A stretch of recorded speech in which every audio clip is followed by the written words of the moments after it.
नमस्कार।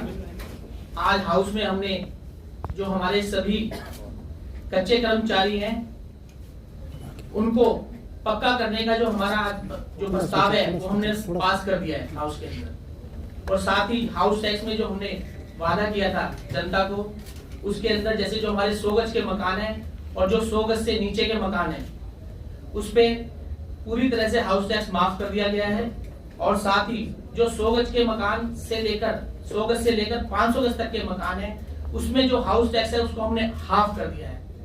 और जो हमारे 1300 हाउसिंग सोसाइटी हैं उसमें भी अगर वो हाउस टैक्स भर देते हैं समय अनुसार तो उनको भी 25% की रियायत देने का जो हमने वादा किया उसको भी हमने इस सदन में पास कर दिया है उस वादे को। और साथ ही बीजेपी ने इसमें बहुत विरोध किया हमारे पास करने में, और हंगामे के चलते हुए हमने जो 2 प्रस्ताव थे हमारे ऑन द टेबल आए थे उन दोनों प्रस्तावों को हमने सब पार्षदों सहित सबको पास कर दिया है।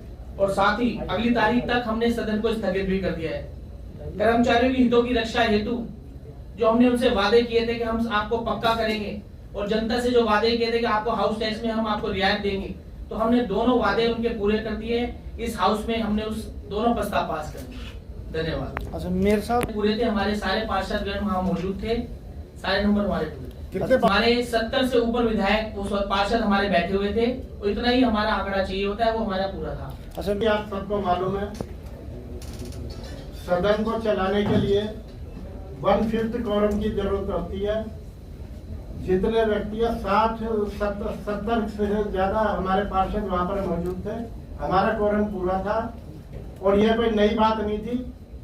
परसों भी कल भी प्रेस कॉन्फ्रेंस के माध्यम से ये सारी बातें सारे मार्केट में थी, सबको पता था। क्या भारतीय जनता पार्टी वाले सो रहे थे कि 2:06 पे 7 मिनट पे हमने सदन को चालू किया है? वो क्यों नहीं समय पे आए?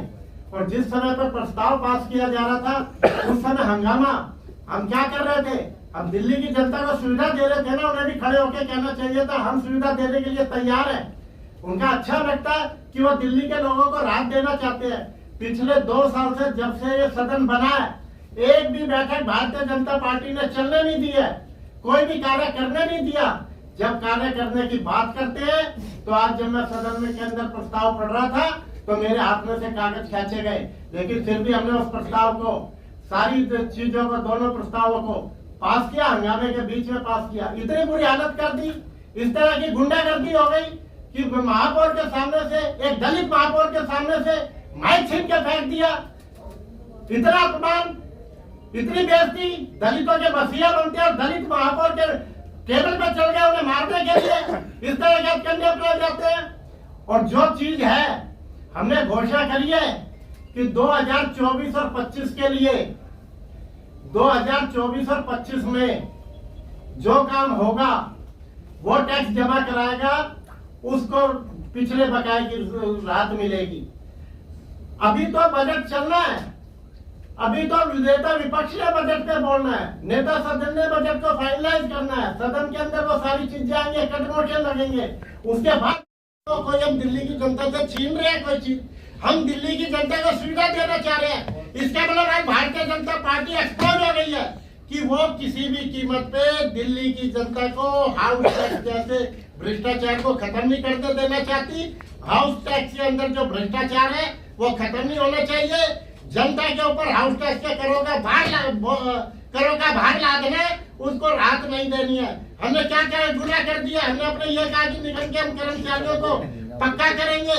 जो हमारे कर्मचारी विभिन्न विभागों के अंदर हमारे कर्मचारी हैं और जो इतने 15-15, 20-20 साल से 25-25 साल से, उनके लिए यदि हमने प्रस्ताव लगा दिया तो उन्हें भी साथ आना चाहिए था, उन्हें भी कहना चाहिए था हम आपका समर्थन करते। क्यों नहीं किया उन्होंने समर्थन? इसका मतलब उनके दिमाग में कहीं ना कहीं चोर है, उन्हें खतरा है कि अगर जो इन्होंने सारी चीजें कर दी तो कर्मचारियों पे और दिल्ली की जनता पे बहुत बड़ा प्रभाव पड़ेगा। इसलिए वो जानबूझ के उन्होंने हंगामा मचाया और आज भारतीय जनता पार्टी बिल्कुल एक्सपोज हो गई है, बिल्कुल एक्सपोज हो गई है कि ना वो अपने कर्मचारियों की हितैषी है, ना वो दिल्ली की जनता की हितैषी है, ना दिल्ली की जनता को राहत देना चाहती है, ना वो कर्मचारियों को पक्का करना चाहती है।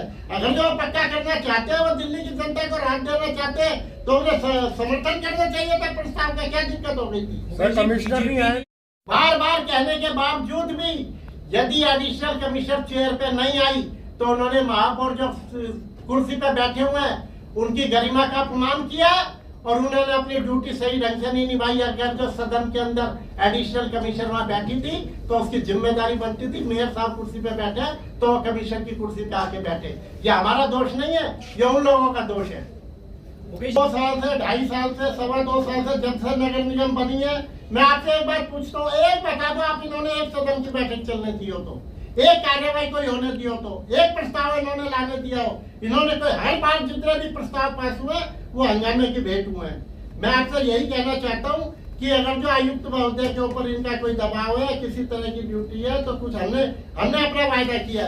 आगे प्राइवेट मेंबर बिल की तरह ला रहे, डिनाई करें, ये लोग डिनाई करें, आयुक्त महोदय डिनाई करें कि नहीं करूंगा मैं।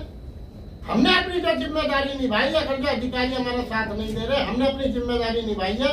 हमने जो दिल्ली की जनता से वायदे किए थे उनके लिए हमने दिल्ली की जनता के अपने कर्मचारियों से जो वायदा किए थे, हमने दिल्ली की जनता से जो आउटटैक्स के बारे में वायदे किए थे, हमने अपने वायदे निभाए। अच्छा, क्या कानूनी लड़ाई है? कानूनी ये दिल्ली की जनता सब देख रही है। कौन दिल्ली की जनता को सुविधाएं देना चाहता है? कौन दिल्ली की जनता में से भ्रष्टाचार खत्म करना चाहता है? कौन अपने कर्मचारियों को पक्का करना चाहता है? क्या दिल्ली की जनता कोई करे या ना करे? आज इसका खामियाजा जो भुगतेंगे अधिकारी भुगतेंगे, या जिनके दिमाग में यह है कि हम अपने दादागिरी के दम पे देखेंगे तो वो भुगतेंगे। इस तरह का कोई हालात नहीं पैदा होते। आते वो बात रखते, अपनी बात रखते, हम इसका विरोध करते हैं। आते के साथ ही हंगामा, आपने नहीं देखा, माइक देख लिया, क्या इस तरह सदन चलता है? मुझे तो ऐसा लगता है कि जो एक वीडियो चल रही है ना हमारी मुख्यमंत्री जी के लिए, कि वो एमसीडी में पिछली बार उन्होंने बहुत बड़ा हंगामा मचाया था, तोड़फोड़ करी थी, इसलिए वो मुख्यमंत्री बन गई। तो भारतीय जनता पार्टी के सारे नेताओं में होड़ लग गई है। कौन सबसे पहले जब मेयर के पास से जाके माइक छीन के तोड़ेगा और उससे हमारे नंबर बनेंगे? क्या पता हम भी कल को कोई उपराज्यपाल बन जाए, कोई मुख्यमंत्री बन जाए, कोई केंद्रीय मंत्री बन जाए। अब भारतीय जनता पार्टी के नेताओं में ये होड़ लग गई है।